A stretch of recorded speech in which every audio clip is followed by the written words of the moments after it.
Hello, Jesus Christ is Lord. This is Charity West, and we're continuing on the Hour of Liberty. And we're talking about Christianity and the subjugation of women.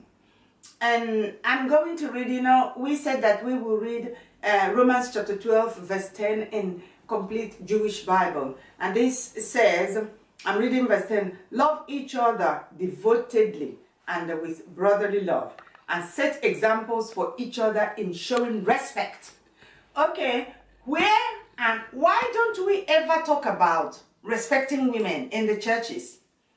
I'm not really talking to the world, because for anything to get better in Nigeria, it will start from the church. But the churchmen don't know what they're doing. That's what the problem is. Men in the church don't know what they're doing. All they're hammering about is man is head. Wife, submit yourself one to another. Did you hear me? This is complete Jewish Bible. I'm reading. It says, Romans chapter 12, verse 10, it says, love each other devotedly and with brotherly love, and set example for each other in showing respect. Tell me, how are you men respecting women in the church? How are you respecting your wives?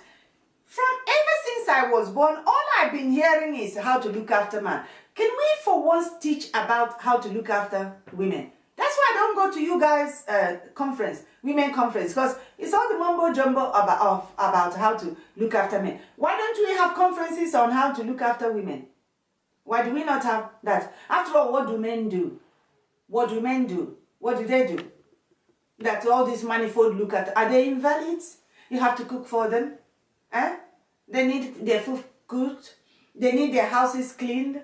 Are they disabled people? Can Christian men wake up, please? So that things can get better in Nigeria. You are the ones destroying Nigeria. We just read in the Bible, you have regard for one another. Respect one another.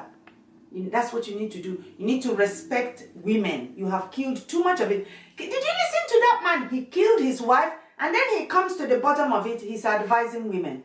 What kind of advice do women need from such a man that killed his wife? The women have to be vigilant. So men don't have to be vigilant. They told him, the witches that killed his wife, that got him to kill his wife, told him that his wife was his covering. And then he wrote this nonsense he wrote on WhatsApp, and then he has time to advise women. And has he taken advice himself? It's like I was in a church.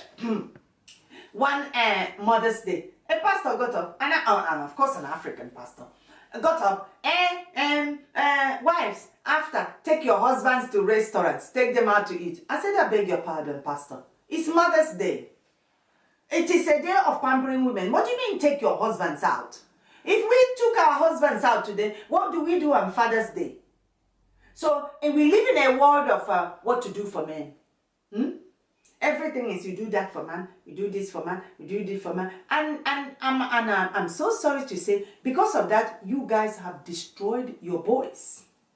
You have destroyed your boys. Because of that, you have to do this for them, you have to do that for them, you have to do that. Anyway, I'm a grandmother, and I can assure you, none of my boys are like that. None of my boys are like that. They're up and going. Let me actually tell you, my son, he took off from work when his wife got a scholarship to study in United Kingdom, in a university in United Kingdom. My son looked after their baby.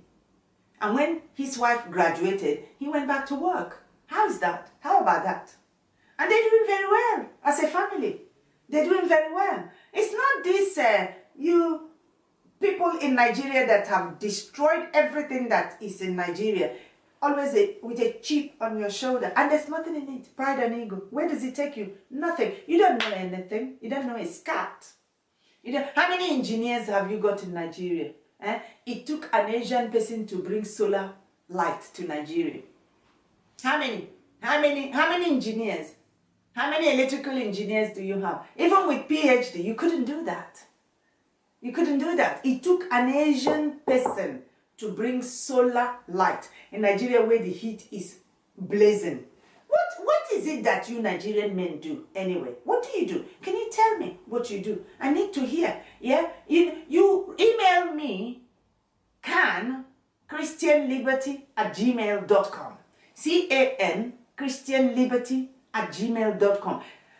Tell me what Nigerian African men do. I want to know. Maybe I don't know.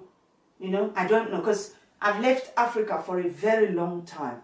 But then Africa is in my heart. Do you know what? And do you know what?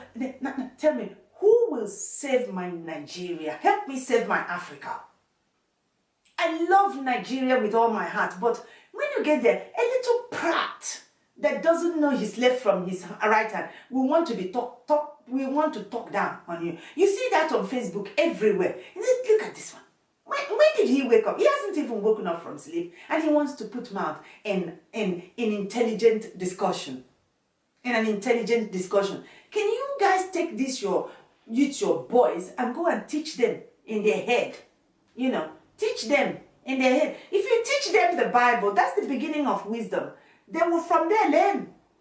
It is only a fool that has said in his heart, there is no God. There is no God.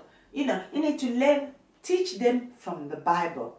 And you Christian men, how many Christians turned Europe upside down? How many churches do we have now? In the days of yore, there was only one church in England. Just one church. Just one church. After Anglican broke off from Roman Catholic, they had two. Churches, in fact, it was America that brought Pentecostal, in England, and then Africans brought all other churches to here. It was only one church. How many do you have in Nigeria? Why is it that things are not going well upon all your churches? Because you're wrong. You're teaching the wrong doctrine. If you sow oppression like you're sowing in the life of the women, in the lives of women, you reap oppression. That's why you're being oppressed, because you're oppressing the women, so the devil has the opportunity to oppress you. It's like that pastor that went to the mountain praying for God to kill his wife. Of course, the devil helped him kill his wife, and he himself they catapulted him back to his village, appointed somebody to be a pastor in his church. They told him who to hand over, and he handed over to the person. And you know what? He has the gut to be saying he is advising ladies to be vigilant. Was he vigilant? Why should women be vigilant? Anyway, it was his wife that allowed herself to be killed. This is Charity Ebwesen on the Hour of Liberty, proclaiming that Jesus Christ is Lord. We continue on the episodes of Women Are Co-Heirs with Christ also. Please like, share, and subscribe. God bless you. Bye.